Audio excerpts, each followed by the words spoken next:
Greetings and welcome to my channel, View from My Desktop. We here at View from My Desktop like to show affordable hi-fi equipment that looks nice, sounds nice, and is at a budget price. Today we're going to do a review of a set of speakers from the company Klipsch. So let's get started. Please remember to like, share, and subscribe to the channel. We really appreciate the support, and it will help us out a lot as we continue to try to grow this channel.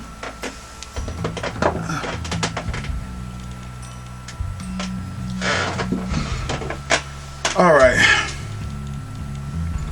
Okay, we start this review of the Klipsch by talking about something that we noticed in the unboxing, and that's that these speakers look very much like the Jamo's 803s.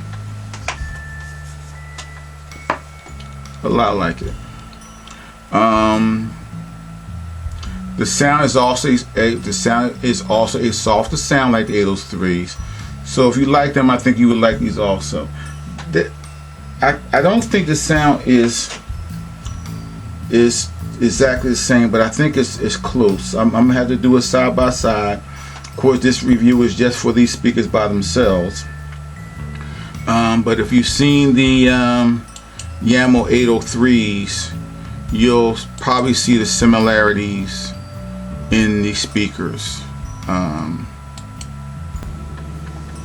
You'll see that in the Jamos, it's a similar type of waveguide and tweeter, though the Jamos have like a wood looking type grain to the waveguide, and the woofer doesn't have this orange type of look to it, but the front port is pretty much the same.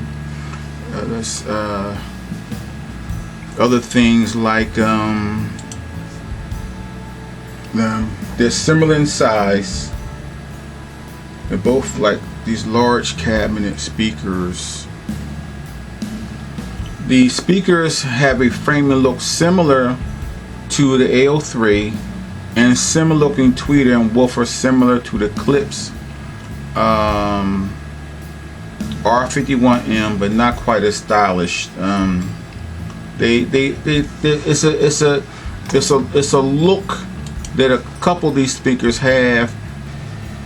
The R series is a lot more stylish, I think, than this, and they're rear ported. These are front ported. So, you know, even though they have that similar name to the R-51s, they look to me much more like the Jamo 803s. It's my understanding that the manager coming for Klipsch is also the same manager coming for Jamos, so that may explain the crossing in the design. I have not looked inside to compare the electronics. I believe the sound is similar, but not quite the same. I'm gonna have to do it side by side because I haven't had my Jamos plugged up for maybe a few months. They just fell out of the rotation, but you know, everything gets rotated in and out. So that I have not done a side by side with the same equipment connected, you know. So now let me just talk about this speaker. The look of the cabinet is well made with front ports. The tweeter is said to have a Dhorm Tweeter Technology, and the woofer is a 5-inch driver. With a 5-inch driver, they had a smooth bass sound, and I will list some of the specifications in the description. They claim to have room-filling theater sound, which is something that I would disagree with. They do have a good sound stage. I find these speakers to be a good choice for their price range. A very nice speaker to listen to.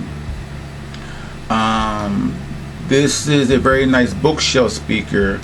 You may find a speaker a little too large for the desktop speaker, and maybe more suited for the small to medium sized room. These speakers do have a good amount of bass, and they're very good in the high end. I did not find these speakers fatiguing at all. Very easy to listen to. I would still recommend a subwoofer, and I do plan to do this side by side with the Jamo's 803s. I really don't expect to hear much difference. If you're looking for the Jamo 803, which sometimes may be hard to find, this may be an acceptable alternative for many people's listening. I do give these speakers a positive review. Like I said, they're magnetic, so are the Jamos. You know, they both have these nice size 5-way binding posts.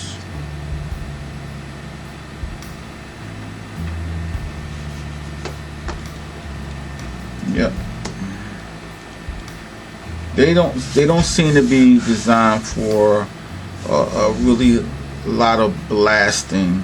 And it's sort of like the Jamos are. They a 24 volt and maybe even a 32 volt class D amplifier might be suitable for them. I really don't see these as, when you start getting the 32 and 48 volt, you giving them a little bit more power than these speakers are probably really looking for. But they I'm sure they can handle it. These are not cheap speakers. The frequency response is 57 hertz to 26,000 hertz. Sensitivity is 87 dB. At 22.83 volts at 1 meter. Power handling 80 watts and 160 watts peak, but 80 watts. Impedance 8 ohms and crossover 2 kilohertz, made of MDF material. Bass reflect via front firing slot port, and that's it.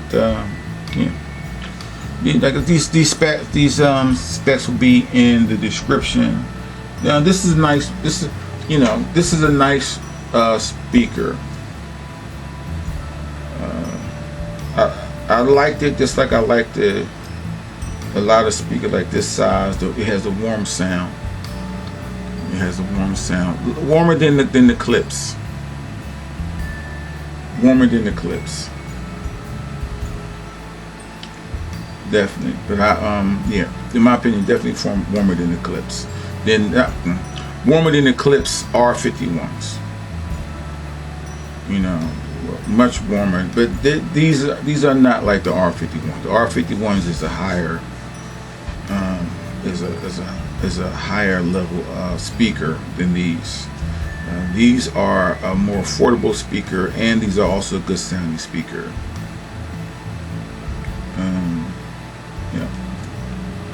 So good I give these a good recommendation. I give this a positive review. Hope you enjoyed the video, and as always, thanks for watching. Peace.